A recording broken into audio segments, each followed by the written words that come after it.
What's going on, guys? I am Toxic Jordan. Welcome back to the channel. So today we're going to be taking down Stage 6 of the VEGETA'S Story Edition Red Zone here versus the Revival of FRIEZA saga. So I figured since we are taking a, kind of a jump backwards into, I believe this is like a part 2 of the 10th anniversary stage here, I decided we would build a team that wasn't quite as overtuned as, some of the teams that we've been seeing. Obviously, this team is no slouch or anything like that. But yeah, I didn't want to just load up with another Gogeta team because we've been running that in basically every single stage, that's been releasing. Just because the content has been so difficult, we don't really have a choice, right? If we want to be able to clear all these hard missions and stuff, a lot of the time we do have to depend on a lot of the 10th anniversary buffs. And more than half of this team still is 10th anniversary buffs as far as like easy A's and things like that. But yeah, I figured shaking it up a little bit with a Glorio team here would be fun. Just get usage out of a couple of other units that we haven't been using quite as often. And I didn't bother bringing either Vegeta or Gogeta on this stage. But yeah, I figured we would be safe doing that. Just because we're down here only on stage 6. Once we, start accumulating our way back toward the higher stages here, stages like 9 and 10 of the Goku Story Red Zone and the Vegeta Story Red Zone, we're probably going to have to start taking it more seriously again, and switch back to the really like cracked team builds, right? But yeah, I can imagine that this team isn't going to have too much trouble here. One thing we do have to be a little bit careful about, though, is that we have attempt limits for the red zone stages. So we get a max of 6 per day, and I would rather not hit the attempt limit and then have to come back in another day. So we are going to be attempting to no-item these. So if we do end up, messing around with some lesser team builds and then we end up like taking a couple L's, we might just have to like switch to a very serious team to make sure that we don't not clear it and have to come back another day to to finish up the recording. But yeah, so far so good. We took a slot 1 super right out the gates there, and we're perfectly fine, so I can't imagine we're gonna have too much difficulty here. Obviously the very first stage of this isn't too too tough for us. We did nerf ourselves a little bit with our typings, because this first phase is physical and or STR, and we have a lot of physical units here. And then the second phase of the fight is going to be AGL against the Golden Frieza. And I mean, we do have 2 tech units, but everyone else is physical, right? So, yeah, at best we'll just be like type neutral, except for those couple of units. So yeah, we'll see how this ends up working out for us. It is kind of a wonky team build. Obviously, the main idea here is just because it's Glorio's team. He kind of has that grab bag team. There, his leader skill allows you to have so many like different random options on the team, which can be quite cool. So yeah, we don't really have like that cohesive of a build.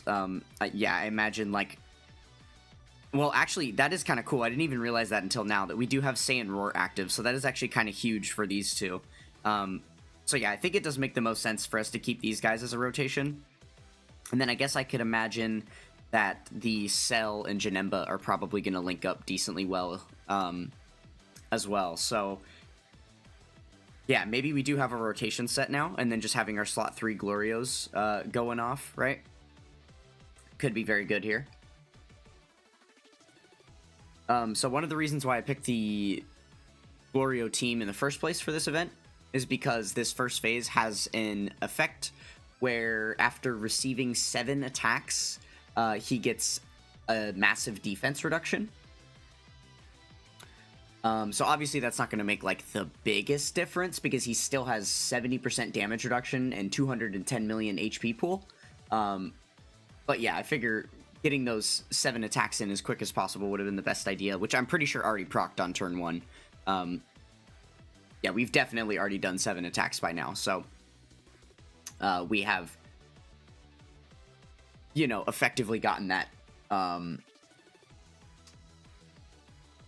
skill activated, which is good for us. And then on the final phase, it looks like we are going to have a damage threshold to be dealing with.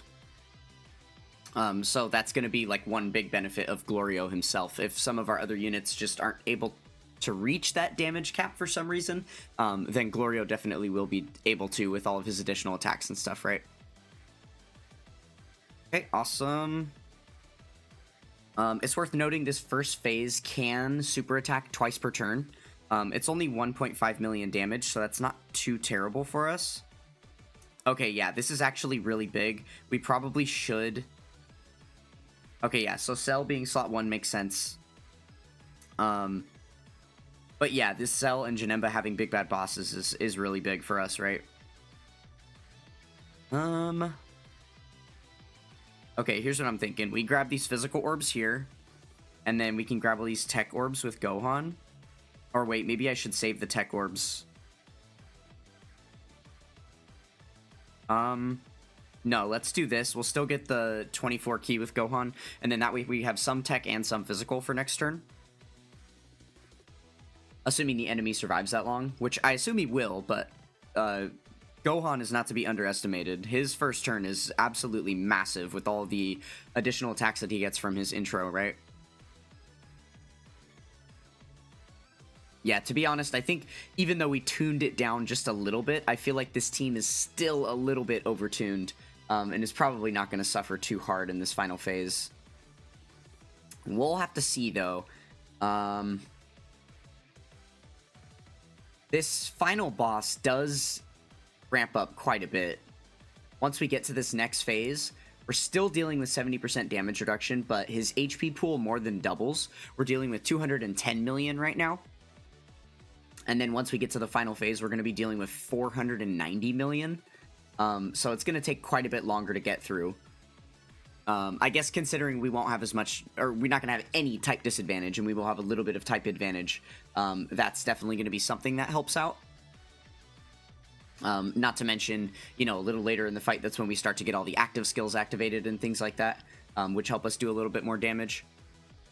So yeah, that'll be another factor to consider as well. But let's see. So the attack power is going to go up quite a bit as well. Okay, so yeah, we're going to save all these actives. I don't think I want to use any of this until the next phase. Is probably going to be the best idea here. Let's see. Ideally, I would like to save all these rainbow orbs for the physical Super Saiyan 4s. I think it'll be fine, though. Let's go ahead and just grab these. And then we can just get them these physical orbs. Oh, we still do get the one rainbow orb, so I guess that's nice. So there we go. Double 24 keys is nice. And then we do kind of want to set up for next turn. Cell is going to give us some nice orb changing, so I don't want to touch any rainbow or tech orb. Let's see. I can't remember if Cell... I can't remember exactly what his orb changing is. So he is randomly changing... Okay, so he changes AGL into tech, and then something other than AGL and tech into rainbow. Okay, so we don't want to touch AGL orbs either. That's good, because I was actually going to grab these on the side. So it looks like maybe the best bet then would just be to grab this orb. That way all of those... Yeah, there we go. And we'll get a decent setup for Cell for sure. Again, assuming that the fight lasts that long, there is also the possibility that we just KO at any point here. Any amounts of critical hits could definitely do that for us, especially because we have the friend Glorio here, right? Who is rainbowed. He'll be hitting some quite massive numbers for us. So for the moment, we are going to keep just stacking with the LR Super Saiyan 4s here. Maybe we'll decide to transform him on this upcoming turn. We'll see. This next boss does have some interesting... has like an interesting setup here. It looks like he's not going to be dealing out a super attack at all for the first 50% of his HP, but then once we get him below 50%, he has a massive super attack that does like 5 million damage. So... it might even be a good idea for us to continue to just stack with the LR Super Saiyan 4s, because the attack stat on the next phase coming up is going to be 1.8 million. And after this turn, I imagine they will already have enough defense to be able to tank normals at that level. But then, yeah, we'd want to keep stacking them as much as we can. That way we can start to, you know, once we do eventually transform them, they're going to be at a way higher attack stat number, so we can just deplete the enemy's health, like, very, very quickly. Okay, is Glorio going to do it here for us? I suppose it wouldn't be the worst thing if he didn't. Yeah, because that just, again, allows us one more turn of potential stacks before having to face off against, like, that final Frieza. Okay. This should be perfectly fine here. Yeah, and then I guess we'll just try to prioritize same type orbs so we can get closer and closer to that Dokkan attack.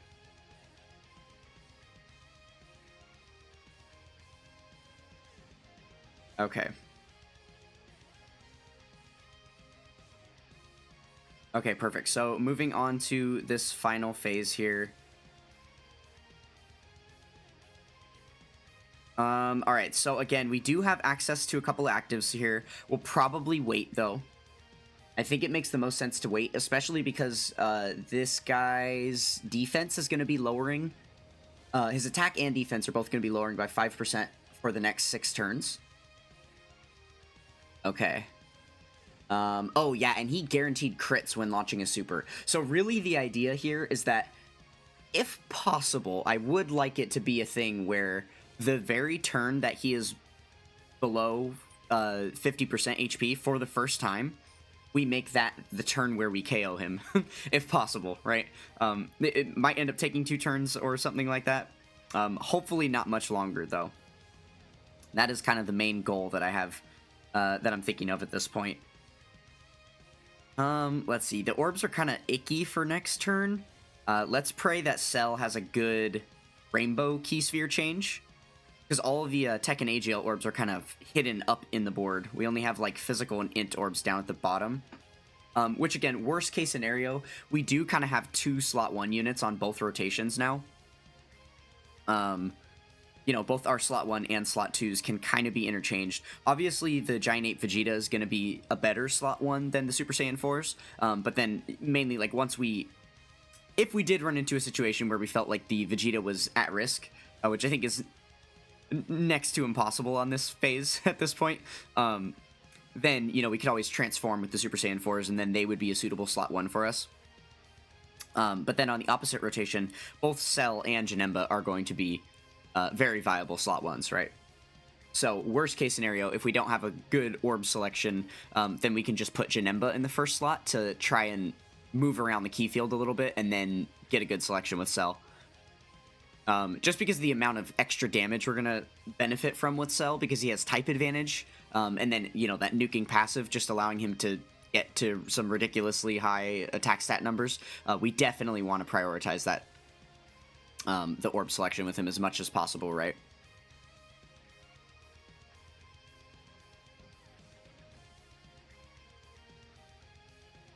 Okay, so let's see here. I think the enemy has 10 bars of health is the maximum. So once we get down to that dark blue bar, that will be the indicator that he's at 50%. Alright, and that is the final active skill that we've just gotten available for us right here with the Janemba Rage Mode. So again, that's something that will wait until we're below 50%, so we can make him expend his super attack. But yeah, we'll hold out for that for now. Okay, let's see. This is probably the best way to go here. Yeah, we can grab that. And then actually, there's really no reason for us to grab any of these other orbs. We'll be fine if we grab these, I guess. That way we can make sure to open up all of the tech orbs here for the next rotation as well. Yeah, that should be good. Okay, yeah, so we're just going to coast as we are for now. And then once he's below 50%, that's when we can start making some decisions here. Because I imagine that would have to be a start of turn proc for him. Meaning, like, if he starts the turn above 50% HP, then all of the attacks that are on the field are determined already. So if he goes below 50% in that turn, then he still wouldn't have a super attack ready for you until the next turn, right? So basically, the turn after he becomes 50% HP will be the first turn where we have to start making some decisions here, right? Which I guess is good. That it looks like that's going to take a couple more turns. Just so we can get, like, maybe one more turn of stacking in with the Super Saiyan 4s. That's probably going to be what happens here. Let's see. Yeah, because we've got, what, like 2.5 bars of health left before he's at 50%. So I imagine between the next 2 turns, we're going to make that happen, right? Okay, let's see what they're at right now. Yeah, they're already at, well, I wouldn't say untouchable numbers, but they're doing very, very well. Because remember, this super attack, the thing about this super attack, the reason why it's so scary and we have to play this very safe, is because it crits. So even though we've got all these massive defense numbers, that's really not going to be enough for us. We're going to need to depend on, like, damage reduction, right? Let's see. I guess we can grab these. That way there's a lot of AGL and tech there. Yeah, that should be good. Wow, this team build is actually a little more cohesive than I would have initially assumed. Kind of funny how that works. Yeah, and just looking at how, like, kind of how quickly we're chipping away at this enemy's HP, we definitely could KO this stage by using some of these actives and stuff a little bit earlier on. It's not like we're going to need all of this stuff in our arsenal. Like, we're definitely, with the way we're playing it out, we're going to get to the point where once he's below 50%, we start using some actives and things like that. And then we're definitely not going to get to use everything by the time he's KO'd. I'm thinking that's my assumption here. But that is perfectly fine. I just want to make sure to have anything and everything available to give us the best fighting chance to survive against him, right? The other thing that's going to be kind of neat is that the Super Saiyan 4s, once we transform them, they're going to give us a scouter. That's going to be quite helpful, because at least knowing where that super attack is at is going to allow us to place it in a proper place if we do have to ultimately get hit by it. I mean, they'll have a 70% chance to, you know, to nullify it and counter. But then I wonder if the Grade 8 Vegeta or, like, the Cell could even tank it, just because they have such heavy damage reduction with the type advantage. I wonder. But honestly, hopefully we won't have to find out. Because we also have the Glorio actives that are going to provide the attack disable. So if we get really lucky with the placement of that super attack, then maybe we could just straight up disable it and not have to worry about taking it at all, right? Okay, so he's still above 50% for now, so we're still just going to keep chugging along here. Let's see. I guess we can grab the ones on the end. And then we'll get a couple of tech orbs there, and let's see. Yeah, that'll be good enough for Gohan. Oh, wow, and we're getting a Dokkan attack here as well. Okay, so this Dokkan attack is definitely going to put him under 50%. Oh, wow, Cell actually got hit for a decent amount there. Okay. That might be my bad here. I don't fully have the Cell's kit memorized. Let me pull it up here really quick on the wiki. Let's see. So he's missing out on 20% of his damage reduction because there's not a superclass enemy.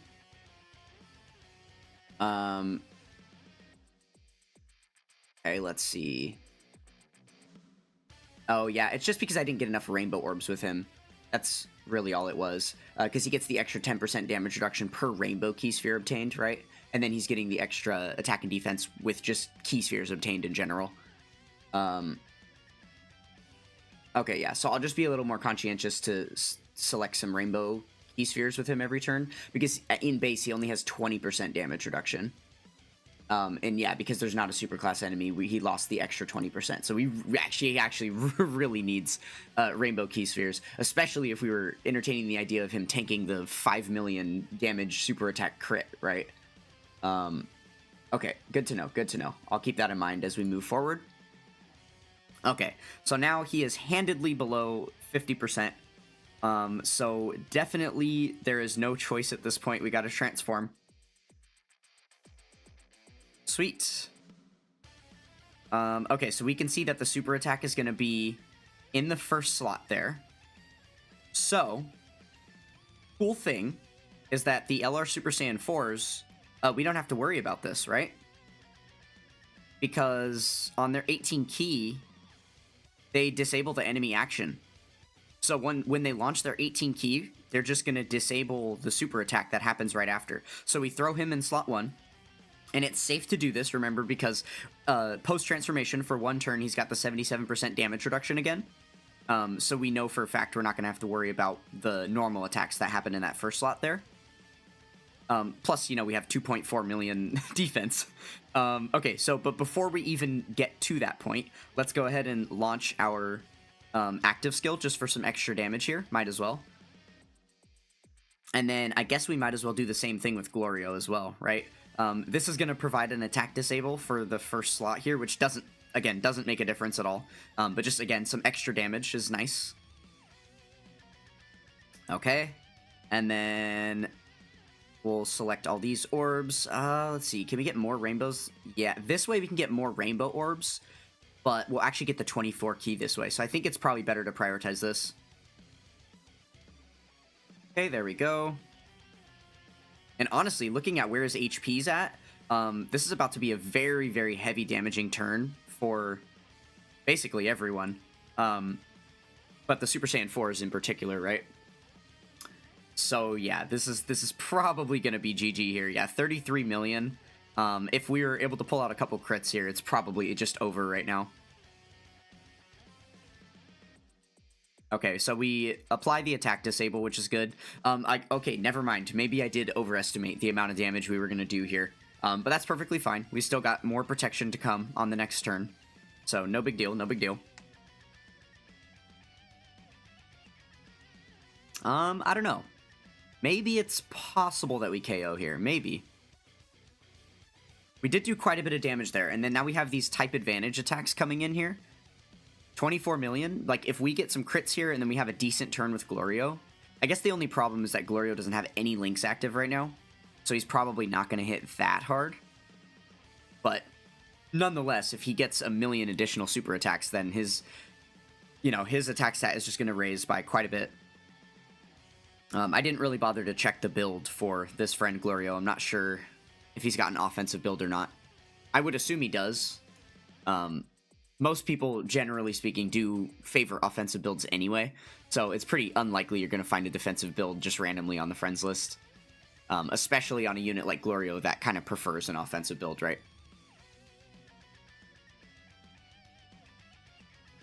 Okay, yeah, it looks like Frieza's probably going to survive with like a sliver here. I guess unless we get like 2 more crits. Yeah, no. Okay, so he's got a little bit left. But that should be perfectly fine because we've still got some protection to go on the next turn. So we don't have access to the Scouter anymore. But we do still have a couple of active skills to use here. So let's first go ahead and use the Janemba Rage Mode. And then hopefully within this Rage Mode, the Frieza... Well, we might actually just KO in the Rage Mode here. That would be the most ideal scenario. And then if we don't end up KOing here, then hopefully Frieza will have used his super attack. Because he is limited to 1 super per turn. And then that way we wouldn't have to worry about tanking that or anything when we defuse out of the Rage Mode here. Okay, awesome. So there is the super attack coming out.